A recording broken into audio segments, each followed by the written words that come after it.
अस्सलाम वालेकुम जी। आज जो है वो हम एक और बहुत ही इम्पोर्टेंट क्वेश्चन के साथ जो है वो हाज़िर हुए हैं जी। अब ये है कि भई सीएसएस प्रिपरेशन के लिए बुक्स कौन-सी चाहिए? तो ये बहुत ही मोस्ट आस्क्ड क्वेश्चन्स हैं और बहुत बच्चे इसमें कन्फ्यूज़ होते हैं। तो इसके लिए देखिए बुक्स का जो है ना वो इतना ज़्यादा इश्यू नहीं है जितना हम बना लेते हैं और जितना हम स्पेंड कर लेते हैं। बिगिनर्स को पता नहीं होता तो बहुत से पैसे जो है ना इसमें ही इन्वेस्ट कर देते हैं। तो आपको प्लीज़ इसमें जो है ना ज़रा बहुत ही स्मार्टली चलना है। तो उसमें अब क्या है कि आपको ये देखना है कि जैसे ऐसे है, ऐसे के लिए आपकी कोई वही बुक नहीं होती। लेकिन फिर भी हम क्योंकि बुक्स से ही आदत होती है हमें, हम प्रैक्टिकली और क्रिएटिविटी तो हमें वो उस लेवल की नहीं होती, तो हम होते थे जी बुक हो, बुक हो। तो आप एज़ अ सैंपल आप जो है वो मार्केट से ले सकते हैं। आप उससे सिर्फ़ आपको ये होना है कि आपको आइडिया लेना है कि ऐसे का स्ट्रक्चर क्या है या ऐसे को डील कैसे किया जाता है, ठीक है? तो या आप जो है वो उनकी जो है आउटलाइन्स देख सकते हो। तो इसमें बहुत से ऑथर्स की पड़ी हुई हैं। अब जैसे सर सलमान हैं, उनकी पड़ी हुई है, उसके अलावा टीआई की पड़ी हुई है, उसके अलावा जो है वो नोआ की है, उसके अलावा डिफरेंट जो अकेडमी स्किप्स की है, तो आप उनमें से कोई भी ले सकते हो क्योंकि आपको सिर्फ़ और सिर्फ़ क्या आइडिया लेना है। आपको जो है वो ऐसे उससे प्रिपेयर नहीं करने, ऐसे आपकी क्रिएटिविटी है, ऐसे आपको खुद क्रिएट करना होता है क्योंकि 3000 वर्ड्स का तो आप रट्टे तो नहीं ना लगा सकते, उसको तो आपको क्रिएट ही करना है और वो भी मुश्किल चीज़ नहीं है, वो पैराग्राफ्स बिल्ड करने हैं, तो वो आप जो है ना वो ईज़िली इंशाल्लाह कर पाओगे। फिर अगला जो आ जाता है ये आप ऐसे की बात करते हैं। आगे प्रेसी।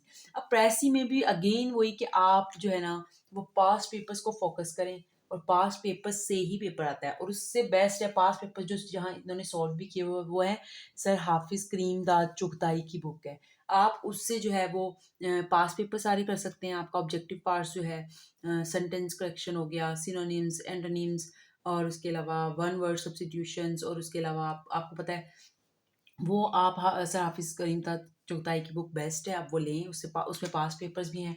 तो पास्ट पेपर ये बुक को जब आप लेके चलेंगे तो इंशाल्लाह काफ़ी आपकी होगी। प्रेसी तो आपको प्रैक्टिस करनी पड़ेगी। देखिए प्रेसी वाला पार्ट और कॉम्प्रिहेंशन वाला पार्ट आपको प्रैक्टिस करना पड़ेगा। जितनी आप प्रैक्टिस करेंगे तो इंशाल्लाह उतनी वो आपको नज़र आएगा, आपकी इम्प्रूवमेंट होगी। ठीक है? आगे है इस्लामियत की बुक। इस्लामियत की बुक जी सर हाफ़िज़ करीम चुगताई अगेन इनकी इंग्लिश में भी है, उर्दू में भी है। अब ये आप पे है कि आपको जो है वो इंग्लिश में करना है या उर्दू में करना है, उनकी दोनों में अवेलेबल है।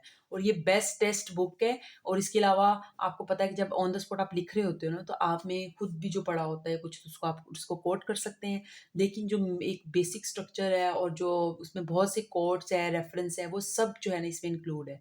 तो ये इस पे रिलाई करना बेस्ट है। आप इस पे आँखें बंद करके रिलाई कर सकते हो और बहुत से लोग इसको करते हैं। देखिए, थोड़ा-सा स्मार्ट स्ट्रैटेजी आपको खुद करनी पड़ती है। अब फॉर एग्ज़ाम्पल अगर आपको अपना पेपर जो है वो स्टैंड आउट करना है बाकी पेपरों में से, तो आपको थोड़ा-सा रेफ़रेंस देने का तरीका, प्रेज़ेंटेशन क कौन-सी चीज़ कहाँ कोट करनी है। आप डेली लाइफ़ में जो चीज़ें पढ़ रहे होते हो, आप उसको भी कोट कर सकते हो। जैसे अगर आप कोई यासीन डेली लाइफ़ में पढ़ता है, तो उनको लगता है कि कोई रिलेटेड कोट यासीन सूरत की जो है वो कोट कर सकता है, सूरह रहमान की कर सकता है। जैसे कोई डेली आप सूरत वग़ैरह पढ़ते हो, हम नमाज़ में कितनी सूरतें पढ़ते हैं, तो उसकी हमें ट्रांसलेशन आती है, तो बहुत बेस्ट टेस्ट है, उसी को आप जो है ना वो कोट कर सकते हो। ये आप पे है कि आप किस तरह जो है ना अकॉर्डिंग टॉपिक जो है ना वो रेफ़रेंस को कोट्स करते हो।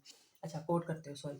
अब ये जर्नल साइंस एंड एबिलिटी। जी, फिर अगेन इसके लिए भी सर मियाँ शफ़ीक की बुक है जो कि बेस्ट है, आप आँखें बंद करके इस पे भरोसा कर सकते हो। उसमें फिर अगर आपका साइंस का बैकग्राउंड नहीं है, तो आप क्या कर सकते हो कि आप उसका एक टॉपिक लें, उसको यूट्यूब पे सर्च करें, आप उसका अपना जो है वो एक बेसिक जो है ना वो आप उसका ले सकते हो यानी कि कॉन्सेप्ट। तो अगेन आप ये बुक पे आँखें बंद करके रिलाई कर सकते हो। आप इस पे जो है वो छोटे-छोटे टॉपिक्स होते हैं, इनको डिवाइड करें 15-16 चैप्टर आई थिंक। तो आप जो है ना वो एक चैप्टर को 3 दिन 4 दिन का अगर पर ईयर आप कर रहे हो, जितना आप टाइम इस बुक मसल्स को दे रहे हो। ये जो है ना ये मार्क्स अच्छे देता है अगर आपकी तैयारी अच्छी हो तो, ये भी आपको बताऊँ तो इस पे आपका मेन फ़ोकस होना चाहिए क्योंकि पाकिस्तान अफ़ेयर, करंट अफ़ेयर में अगर आपको कोई टॉपिक्स आउट ऑफ जो है वो आपके प्रिपरेशन में से आ जाए तो आपका ये कवर कर लेता है क्योंकि ये तो आपको सिलेबस में से ही आना है। अब करंट अफ़ेयर अगेन ये आप न्यूज़ में से करंट अफ़ेयर करेंगे और न्यूज़ आप डॉन पढ़ेंगे डेली, तो इंशाल्लाह आपका करंट अफ़ेयर वाला तो क्लियर हो जाता है। और करंट अफ़ेयर का पेपर भी पाकिस्तान अफ़ेयर का पेपर भी करंट अफ़ेयर जैसा होता है। उसमें होता है कि जो आपने करंट अफ़ेयर में सारी न्यूज़ पढ़ी होती है, वो आपको पाकिस्तान अफ़ेयर में भी काफ़ी क्योंकि अगर पाकिस्तान के कोई करंट इश्यूज़ है और वो पूछ लिए जाते हैं, और मोस्टली एग्ज़ामिनर जो है ना वो अब पोस्ट पार्टीशन में से पूछता है, प्री पार्टीशन में से बहुत कम पूछता है, कभी-कभार पूछता है, 1-2 क्वेश्चन होते हैं, वो आप एज़ अ चॉइस भी छोड़ सकते हो। लेकिन ये एक वाइज़ जो है वो स्ट्रैटेजी नहीं है। आप प्री पार्टीशन भी करें और आप पोस्ट पार्टीशन भी करें। क्योंकि प्री पार्टीशन में आपको सिर्फ़ जो मेन-मेन आप पास्ट पास्ट पेपर्स हैं ना, सिर्फ़ उनको उठाएँ, उनमें जो क्वेश्चन्स आए हैं, बस उनको कर लें, ठीक है? जो प्री पार्टीशन में से पाकिस्तान बनने से पहले, ठीक है? और जो पोस्ट है उसमें आप सारा करंट अफेयर वाला आ जाएगा, वो आपका न्यूज़ में से तैयार हो जाएगा, इंशाल्लाह।